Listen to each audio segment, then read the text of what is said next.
आज का टॉपिक है डेवलपमेंट। कल हम लोगों ने डेवलपमेंट के टॉपिक जब पढ़ा हुआ था तो हम लोग डेवलपमेंट किसे कहते हैं, डेवलपमेंट के डिफरेंट गोल्स कैसे होते हैं, हाउ वी कंपेयर कि कौन पर्सन डेवलप कर रहा है, कि कौन सा प्लेस डेवलप कर रहा है, ये देखे हुए थे। What are the criteria required to measure the development देखा हुआ था, जिसमें हम लोगों को पता चला था कि पर कैपिटा इनकम और नेशनल इनकम दोनों बहुत इंपॉर्टेंट रोल प्ले करता है। नेशनल इनकम हमको शो करता है कि ओवरऑल कंट्री का कितना इनकम होता है, बट पर कैपिटा इनकम से हम लोग मेजर कर पाते हैं कि किस पर्सन का कितना इनकम होता है। So now the next factor हमको अदर इनकम के बाद अगर अदर क्राइटेरियाज हमको देखने हैं, जिससे हमको पता चलता है कि कितना से कितना ज्यादा हम लोग ज्यादा से ज्यादा मतलब कैसे किसी जगह को डेवलपमेंट को बहुत अच्छे से गिनते हैं।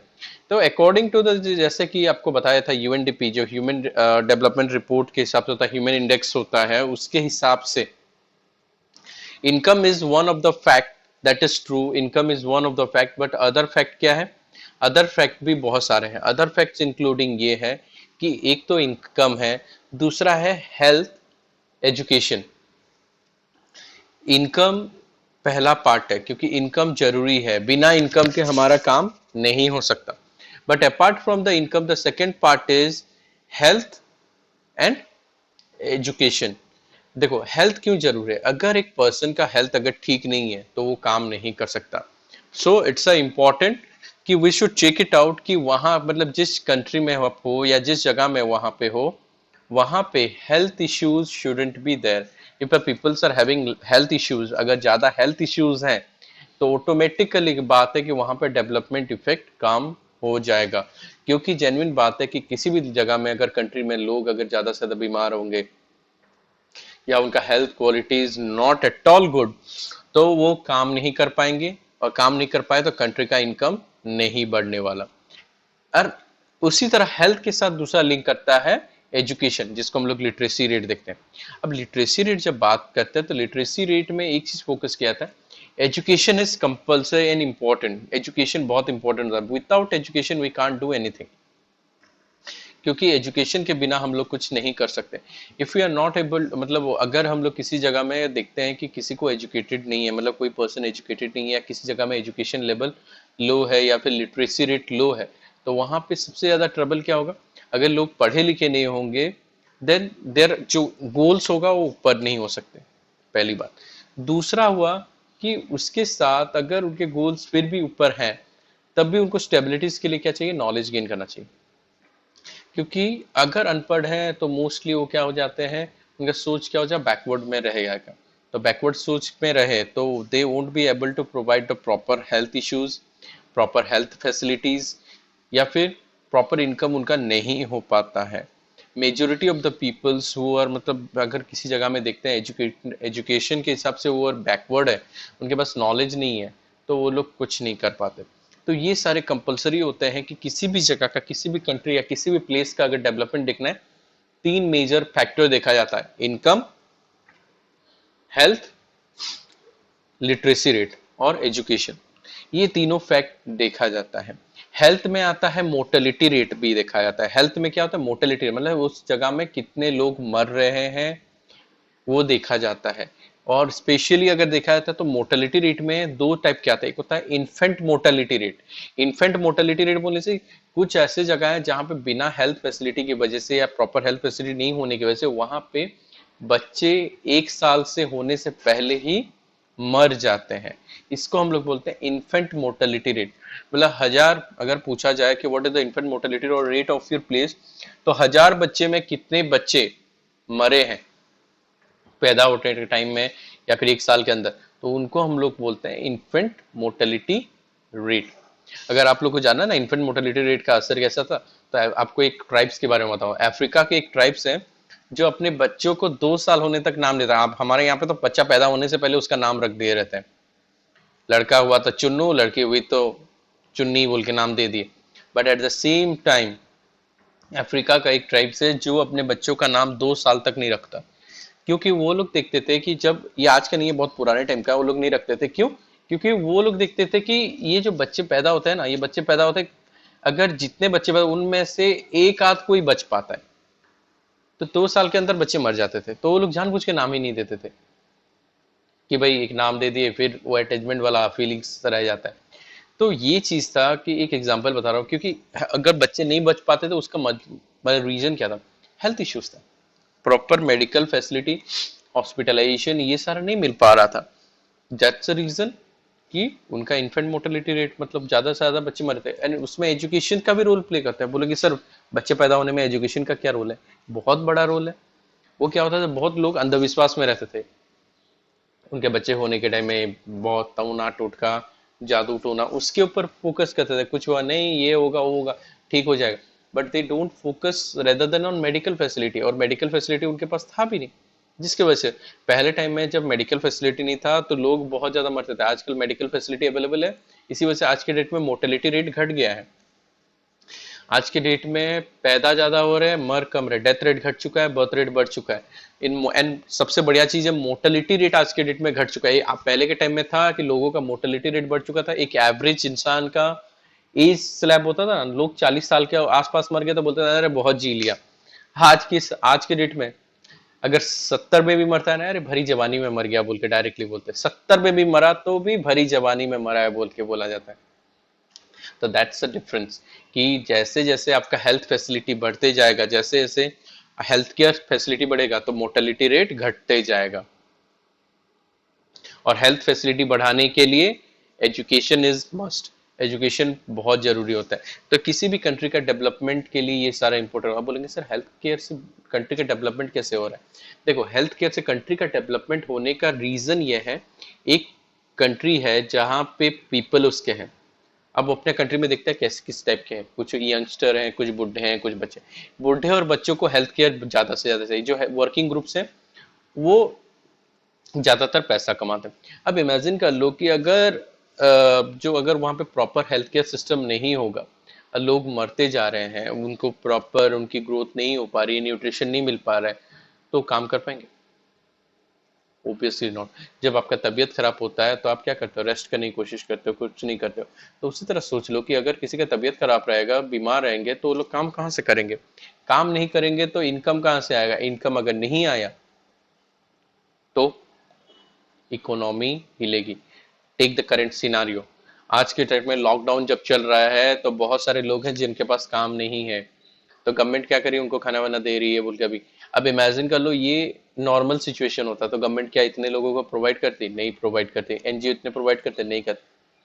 अब वो लोगों का क्या होता है, धीरे धीरे करके उनका हेल्थ डिटोरेट करता, काम नहीं है, खाली बैठे हैं, हेल्थ डिटोरेट करता, हेल्थ डिटोरेट किया, धीरे धीरे उनका काम नहीं कर पाते हैं, कुछ इनकम नहीं हुआ, तो धीरे धीरे करके उस जगह का जहां पे उसका है उसका इकोनॉमी क्या होगा? बिगड़ गया। अब एक सिंगल पर्सन बता रहा हूँ, इसी तरह अगर पूरा ऑल ओवर द प्लेस का अगर हो तो क्या इम्पैक्ट होगा? एक से बोलते हैं एक से कुछ नहीं होता, जब पूरा बहुत एक से अनेक हो जाएंगे, बहुत ज्यादा हो जाएंगे, उससे पूरा पता चल जाता है कि उसका असर कैसा करता है। आज बार बार वर्ल्ड रिकॉर्ड दे रहा है कि भाई काम नहीं हो रहा है, ये नहीं हो रहा है। तो अब वर्ल्ड का इश्यू आज के डेट में बहुत ज्यादा इम्पैक्ट है, वर्ल्ड बहुत ज्यादा पैंडेमिक में है, साथ ही साथ इकोनॉमिक क्राइसिस होने के चांसेस बहुत ज्यादा है, ऑलरेडी होना स्टार्ट हो चुका है, क्राइसिस है। अभी कल परसों का एक रिपोर्ट आया है कि अगर जैसे अभी ये तो बीमारी के चक्कर में प्रॉब्लम हो रहा है, नेक्स्ट नेक्स्ट 2-3 महीना में लोगों को खाने की मंदी पड़ जाएंगी, क्योंकि वर्ल्ड में फूड शॉर्टेज होना स्टार्ट हो चुका है, दिखा रहा है। तो फूड शॉर्टेज का जो एक रिपोर्ट्स आ रहा है कि अगर आज के डेट में प्रॉपर देखो, लॉकडाउन के चक्कर में वजह से बहुत जगह में फार्मर्स हैं जो अपने फार्म्स में नहीं जा पा रहे हैं, कुछ नहीं कर पा रहे, तो वो प्रोडक्शन तो रुक ही गया। अब प्रोडक्शन जब रुक ही गया तो उससे निकलेगा, अभी अगर काम नहीं करेंगे तो फसल तो निकलेगा नहीं, फसल निकलेगा नहीं, निकलेगा तो खाएंगे क्या? That is the most important. Stock her country अपने पास रखा है, एक कंट्री अपने पास इतना स्टॉक रखा है कि अपने कंट्री के लोगों को कम से कम तो 6 से 7 महीना खिला ही सकता है। बट स्टिल इमेजिन कर लो, उसका स्टॉक, अगर वो स्टॉक बनाने के लिए उसने इतना साल लिया था, उसको 6 महीना में अगर खत्म हो रहा है, तो इमेजिन कर लो कि कितना बड़ा इम्पैक्ट पड़ा है। तो दैट शोज दैट कि एक डेवलपमेंट के लिए ये तीन चीज बहुत मायने रखते हैं। अब ये तीनों चीज के बाद एक चीज इंपॉर्टेंट आता है कि गवर्नमेंट का बहुत मेजर रोल होता है इसमें। अब बात करेंगे गवर्नमेंट का क्या मेजर रोल होता है। जब गवर्नमेंट का मेजर रूल बात करते हैं तो गवर्नमेंट क्या क्या फैसिलिटी देती है? No doubt we are selecting a government, हम लोग एक गवर्नमेंट को सिलेक्ट करते हैं, वो एक जगह पे रूल करता है। तो what are the basic facilities being provided by the government to the public को वहां पे बेसिक फैसिलिटी क्या क्या गवर्नमेंट प्रोवाइड करता है? तो गवर्नमेंट का जैसे हम लोग बात करते हैं तो it's called as public facility. तो गवर्नमेंट ने ओवरऑली देखो एजुकेशन, हेल्थ, फूड, ये सब कुछ उसमें मेंटेन किया हुआ है। लेकिन उसमें सबसे पहला चीज आता है पब्लिक फैसिलिटी में। देखो आप लोग देखते हो कि आपको हेल्थ केयर फैसिलिटी होता है, गवर्नमेंट हॉस्पिटल्स होते हैं, गवर्नमेंट हॉस्पिटल्स होता है जहाँ पे free of cost health checkup होता है, क्लीननेस किया जाता है, म्यूनसिपल कॉर्पोरेशन एंड म्यूनसिपालिटीज होते हैं जो रोड साफ करवा, रोड नाली नाला है साफ करवाते हैं। स्कूल कॉलेजेस गवर्नमेंट्स के खोले गए रहते हैं जहाँ पे फ्री ऑफ कॉस्ट बच्चे आके पढ़ते हैं या फिर बहुत नॉमिनल रेट्स में पढ़ते हैं। Free of cost medicine government hospitals में दिए जाते हैं कि वहां पे जो काम मतलब वहां पे जो भी आ रहा है उसको इजीली वो मिल पाए। गवर्नमेंट ये बेसिक फैसिलिटी देता ही देता है, क्योंकि वो जानता है कि ये मेरे नागरिक है, इनको अगर मैं आज नहीं ठीक रखूंगा तो मेरा ही इकोनॉमी हिल जाएगा, मेरा ही शासन हिल जाएगा। तो उनमें से एक फैसिलिटी ये होता है फूड, खाना हर इंसान का रिक्वायरमेंट है, अमीर हो गरीब हो हर का होता है। तो उसमें आता है PDS, public distribution system. We are talking about the PDS system, public distribution system. जब पीडीएस के बारे में हम लोग बात करते हैं, द सप्लाई, स्पेशली जो सप्लाई ऑफ फूड ग्रेन्स होता है, पीडीएस का काम होता है पब्लिक डिस्ट्रीब्यूशन सिस्टम। अभी बता रहे थे ना गवर्नमेंट अपने पास अनाज रखा था 6 महीने तक खिला सकता है, बताए तो ये रखता कहाँ पे?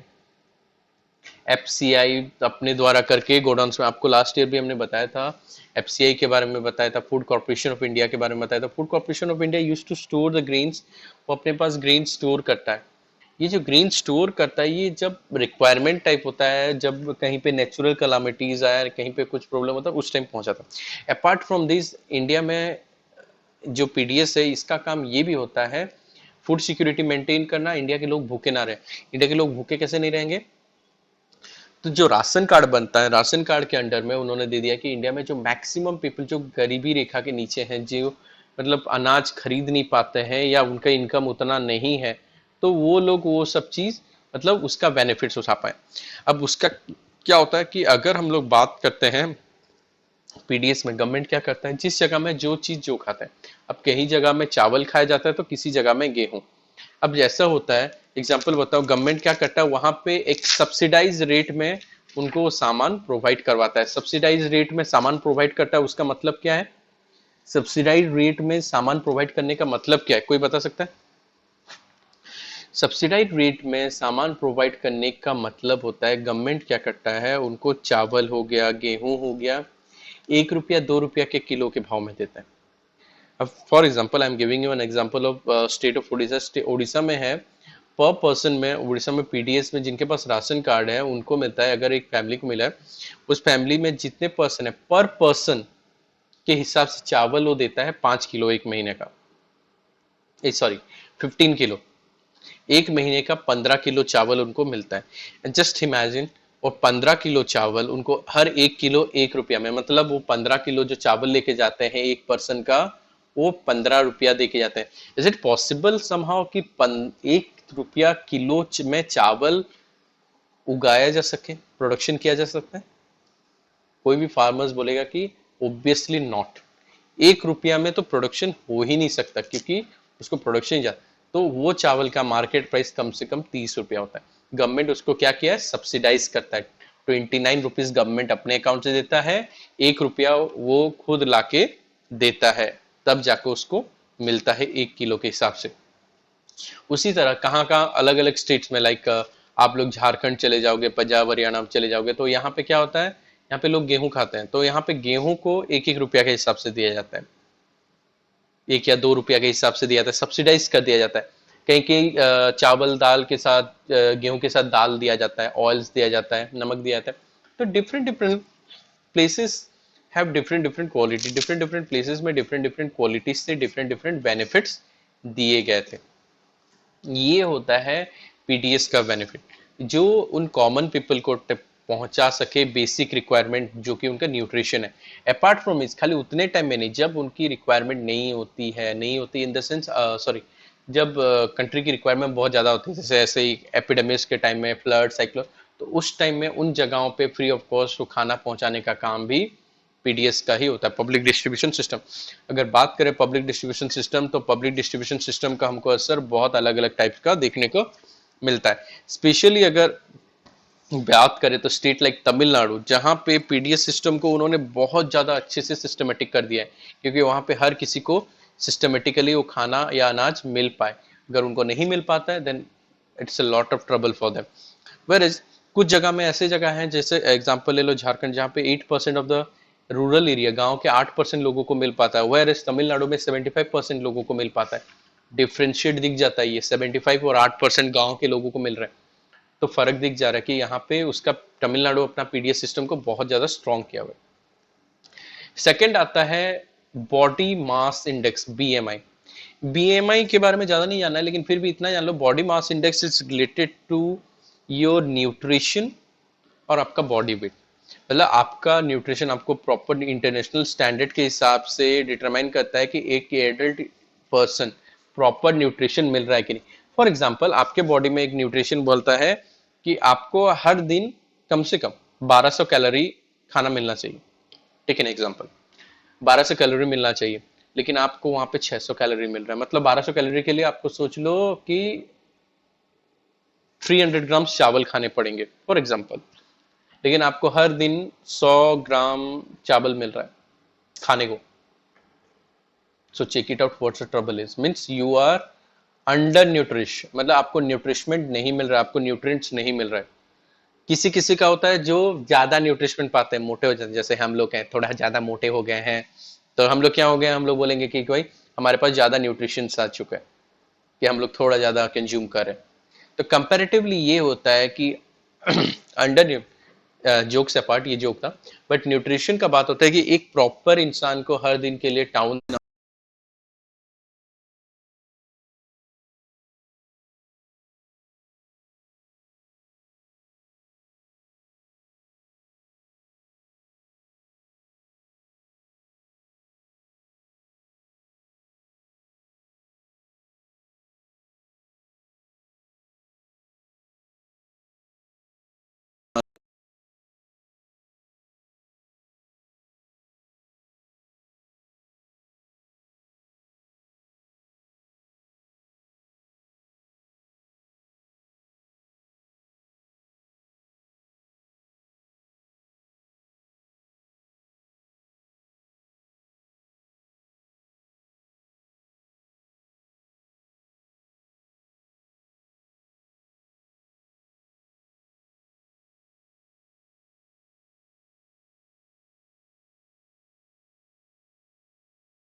सुनाई दिया। तो उसमें क्राइटेरिया में ये होता है कि ह्यूमन डेवलपमेंट रिपोर्ट्स का क्राइटेरियाज में ये होता है कि लिविंग स्टैंडर्ड होता है। Living standard means per capita income कितना होता है, लाइफ एक्सपेक्टेंसी कितना है, कितने ज्यादा साल तक वो लोग जिंदा रह पा रहे हैं, लिटरेसी रेट क्या है, कितने मोर्टेलिटी रेट है, ये सारा चीज गिना जाता है ह्यूमन डेवलपमेंट रिपोर्ट में। मतलब उसका एक इंडेक्स बना दिया गया, एक रिपोर्ट बना दिया गया। हर साल यूएनडीपी वो रिपोर्ट बनाता है, उसके हिसाब से बताता है कि किस कंट्री का इनकम ज्यादा है, पर कैपिटा इनकम ज्यादा है, लाइफ एक्सपेक्टेंसी में ही है, means they have good medical facility, literacy rate है कि नहीं, ये सब चीज, एजुकेशन लेवल, ये सब कुछ ट्रायल करके उसके हिसाब से रैंक किया है। इन ईयर 2018 में जब लास्ट रिपोर्ट्स हमारे पास आया था, तो India occupy 130th rank human development index में। एचडीआई में इंडिया 130वें रैंक में था।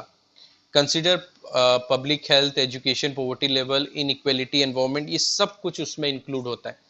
तो इसी तरह ये हर साल का एक रिपोर्ट या एवरेज रिपोर्ट जब भी बनाता है यूएनडीपी, उसके रिपोर्ट के साथ पता चल जाता है कि कौन सा कंट्री कितना ज्यादा डेवलप किया है। अब डेवलपमेंट में एक चीज आता है, सस्टेनेबिलिटी ऑफ डेवलपमेंट। देखो, हमने आपको जब रिसोर्सेज एक सस्टेनेबल डेवलपमेंट बताया था, तो सस्टेनेबिलिटी ऑफ डेवलपमेंट बोलने से क्या, सस्टेनेबिलिटी मीन्स जहां पे आप मिसयूज नहीं करोगे आपके कुछ भी रिसोर्सेज का, when you are not misusing your resources, आप उन सब का प्रॉपरली बेनिफिट्स दे रहे हो, सबको प्रॉपरली सिस्टमेटिक कर रहे हो, तो उसको हम लोग कहते हैं सस्टेनेबल डेवलपमेंट। मतलब आज आपके पास रिसोर्स है बोल के पागल कैसे नहीं खाओगे। इमेजिन कर लो, आज से अगर एक महीना पहले अगर आप लोग क्या कह रहे थे, मेरे घर में जितना अनाज है मन चाहा खा लूंगा बोल के, एक महीना से अगर खा ले रहे थे, तो इस महीना क्या होगा, राशन का कमी पड़ जाएगा, क्योंकि हम लोग जानते हैं कि हमारे पास अभी राशन ज्यादा नहीं है, थोड़ा कंट्रोल में चला। तो दैट्स द थिंग कि the resources which we get from the nature or whatever thing we are getting from the nature environment, उसको हमको प्रॉपर यूज पे तरीके से करना है, हमको एक सिस्टमेटिकली करना है, ना कि किसी भी तरीके से करें। अगर किसी भी तरीके से अगर हम लोग उसको यूज करें, then we will be the loser, हम लोग सबसे ज्यादा लूजर हो जाएंगे, हमारे पास ऑप्शन नहीं रहेगा ग्रोथ का।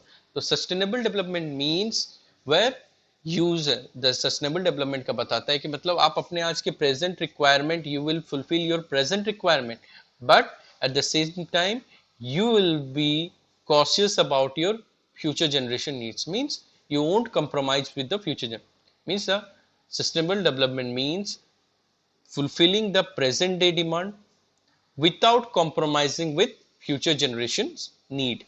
मतलब आज के डिमांड को आप अपना फुलफिल करके फ्यूचर जनरेशन के डिमांड, मतलब जो डिमांड आ सकता है या उनका जो रिक्वायरमेंट होता है उसके साथ खिलवाड़ना। मतलब सारा है तो सारा मैं खा जाऊंगा बोल के नहीं, ठीक है हम इतना यूज करेंगे, नेक्स्ट छोड़ देते हैं फ्यूचर के लिए। वो कुछ भी चीज हो पानी हो जाए, रिसोर्स हो जाए, मिनरल हो जाए, कुछ भी चीज हो, दैट्स एवरीथिंग वे ये सब जगह में सस्टेनेबल डेवलपमेंट लागू होता है। और इसके साथ आपका चैप्टर खत्म हुआ।